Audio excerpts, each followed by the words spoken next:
So, ladies and gentlemen, welcome to another episode of Candid with RMT. And today I have someone flying away all the way from Mumbai to attend this podcast here in Delhi, Mohit Mokal. Mohit, welcome to Candid with RMT. Thanks, Raghu.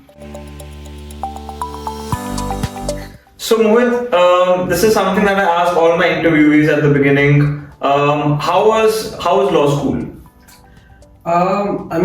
Especially coming from Jindal, I think law school was extremely fun. It offered both opportunities to study and explore other co-curriculars if you're interested in things outside of academics. It gave opportunities to both kind of people.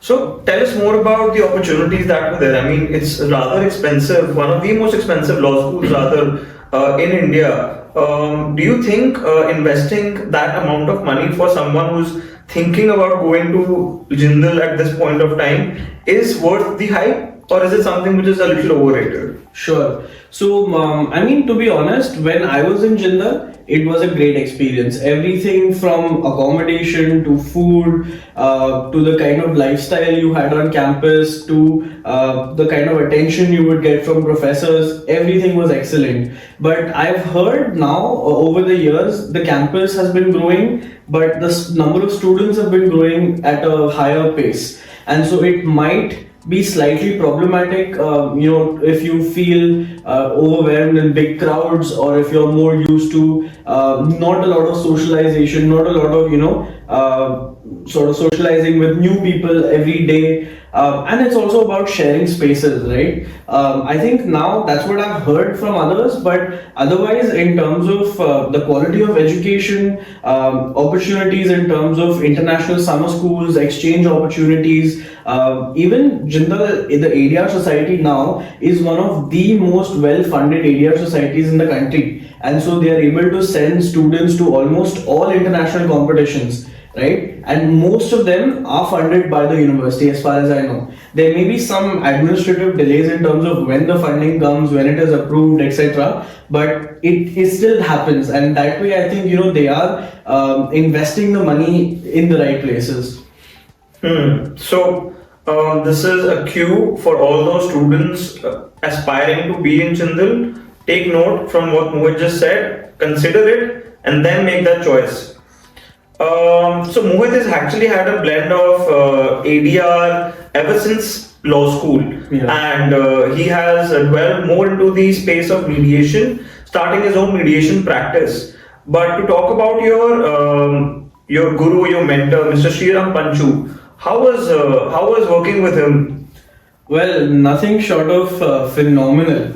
I landed that internship surely out of luck, and I'd applied and kept, and he, threw a reference, and he said, okay, why don't you come for a month? And I went to Chennai, and I had such an amazing time over there because he's so senior. He is very well known over there. And on days where he wouldn't go to court, he would assign me to another senior mediator like Mr. AJ Jawad, like Ms. Chitra Narayan, like Ms. Uma Ramanathan, who are all extreme, the former two are also Supreme Court MCPC trainers who train other mediators. Mm-hmm. So even the experience of his network, learning through him was excellent. And at the end of the month, I got the opportunity. He said, if you want to, come back after you graduate, you're more than welcome. I said, I'm coming. And I deep dived, as soon as I graduated from law school, I deep dived into work because we were right in the middle of the Ayodhya Babri Masjid case mediation at that point of time.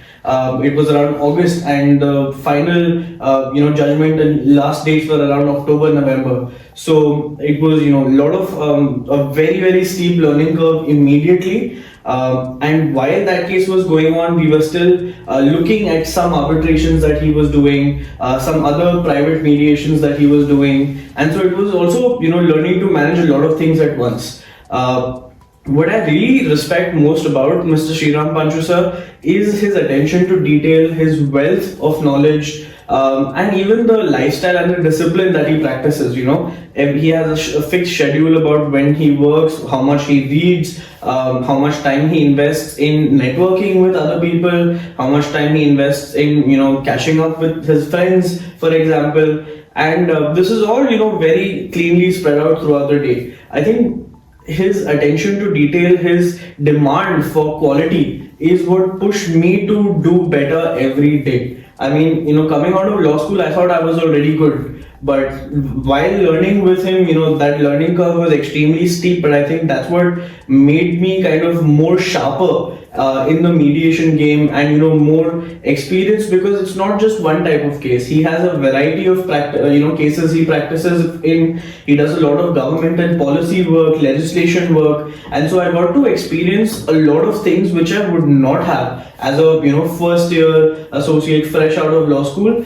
That was, I think, my biggest sort of lucked out over there. The kind of practice he exposed me to was a game changer, and that's what kind of gave me a deep understanding of the mediation industry in India. It helped me build my network within India, and even internationally.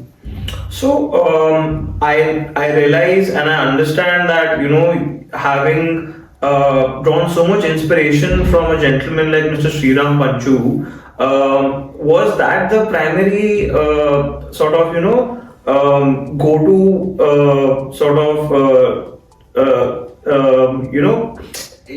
starting your own mediation practice in your third or fourth year or fifth year, even also for that matter? What was that sort of kick that sort of made you want to say that, okay, I've done enough working with a senior, and it's high time that I go ahead and start my own venture?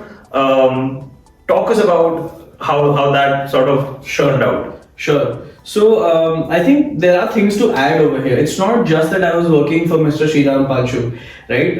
While I was actually working for Mr. Panchu, I was getting my distance LLM in international dispute resolution from Queen Mary University, which got over sometime in between lockdown, including my dissertation and everything.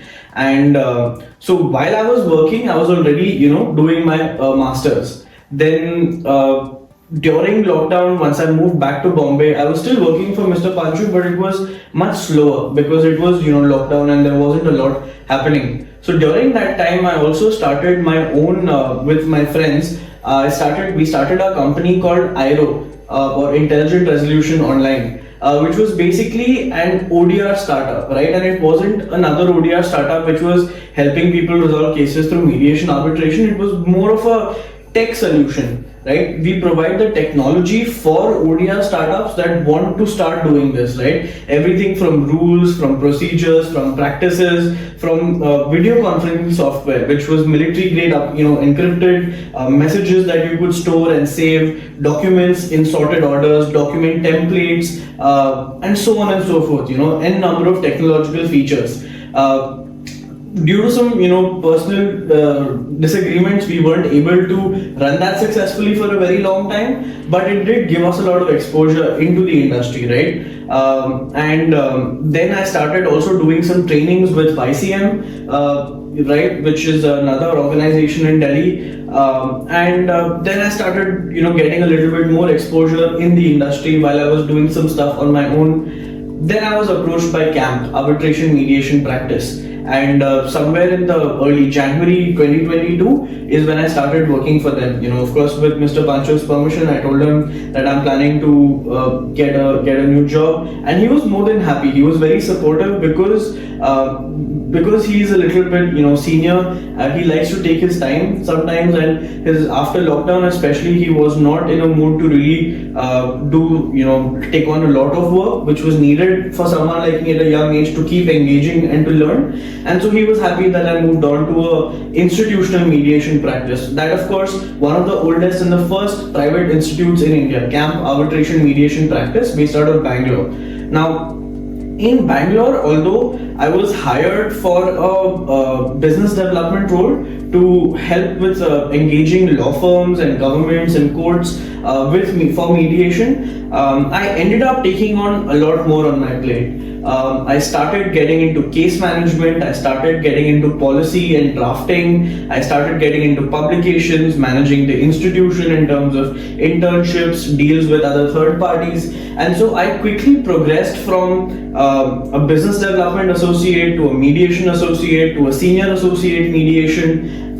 at CAMP, and within a span of a year, less than a year and a half, I was able to work in so many things for one of the biggest institutes in India, and having done so much, where of course I was also invited to Delhi to Vigyan Bhavan for helping the Consumer Forum, the National Consumer Forum, and the Department of Consumer Forums with their Lok Adalats and getting people in for those Lok Adalats for the National Consumer Day. And I helped CAMP also set up another institutional partnership with an ODR platform to exchange sort of mediators for experience. One person needs senior experienced mediators, the others wants more cases to help younger mediators practice cases. And so building partnerships like that. When I was able to do that kind of work on my own, I've realized that the biggest need in mediation right now is to do more, is to create that traction, create that momentum, create that awareness, and build that capacity, right? While I was not sure when the act was going to come, it did come, and we had been working on it for a long time. And so I saw that the mediation industry is going to grow tremendously within the next few years. And I thought maybe it seems like a good enough time to take the leap and start something on your own. I'm sure you know how that feels. Yeah. No, I can completely relate to what you're saying. I mean, taking that leap of faith and just diving right into the unknown with knowing that the uncertainty is more than the certainty. But there's a certain element of thrill also, I would say, to it, because you're your own boss. You can do things on your own, the way you want it to do, how you want it to do. That's all, folks, for today's episode. Until next time, on Candid with RMT.